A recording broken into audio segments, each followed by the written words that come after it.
จะฝืนใจห่างผู้บ่าวพายหางสะอ่อนคนหน้ากระปอม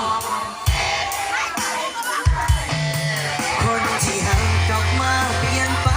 เหตุการณ์ได้ลงคอไอ้กอดอยู่แต่ในความเหงาส่วนตัวเจ้ากอดเขาทั้งคืนสุดจะฝืนใจห่างผู้บ่าวพายหาง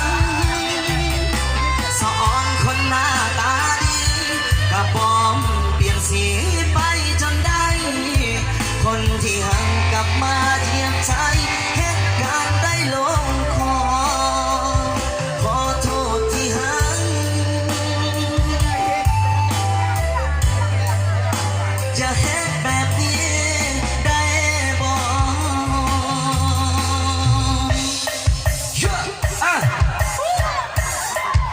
เอาลูกคุณฟอดเปิดบาทเอาเยอะ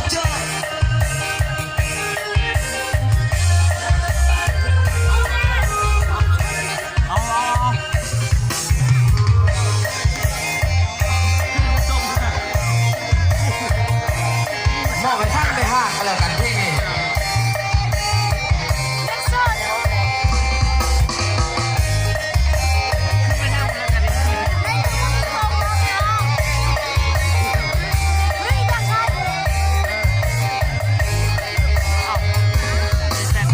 ไอ้ใจแฟนเจ้าอีหลีน้องทั้งงามทั้งดีคือดีป่าน้องปล่อยให้เจ้าเป็นสาวมือสองไอ้น้ำตาน้องต้องมาเสียให้มีของดีบ่ฮู้รักษาเจ้าคือทิมคือป่าบ่รักษาไว้ไอ้มาเห็นจริงเป็นคนหัวใจถึงแม่น้องผ่านสายแต่อายบอกแค่มันบ่เจือนคือกับฟังเสมันบ่เพคือดังพันแท้อายสิเอาหักแค่เสียให้กินเรื่องผ่านสายอายบ่ถือสาอยู่ที่ว่าเฮาเข้าใจกันมาสร้างใจความฝันให้มันหันนี้ต่อไปนี้มีใครและเจ้าเรื่องแฟนเก่าจะเอาใส่ใจอายขอบอกเป็นคำสุดท้ายถึงน้องผ่านสายแต่อายบอกแค่เฮ้ยลุกขึ้นยอดน้ำกันพี่น้อง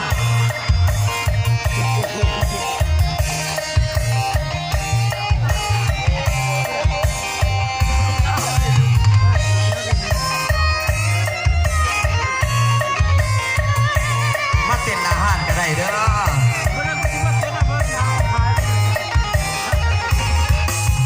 มีของดีบ่ฮู้รักษาเจ้าคือทิมคือป่าบ่รักษาไว้ไอ้มาเห็นจึงเป็นคนหัวใจถึงแม่น้องผ่านสายแต่อายบอกแค่เป็นแม่ห้างแต่ยาทำแม่ไอ้บ่ได้แค่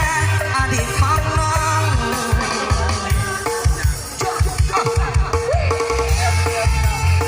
บอกไว้รุ่นก็แล้วกันเด้อเฮ้ยนี่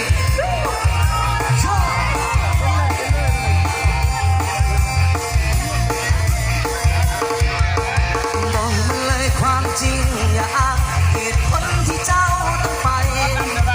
อย่าบอกว่าเจ้าเสียใจที่เจ้าเลือกคนใหม่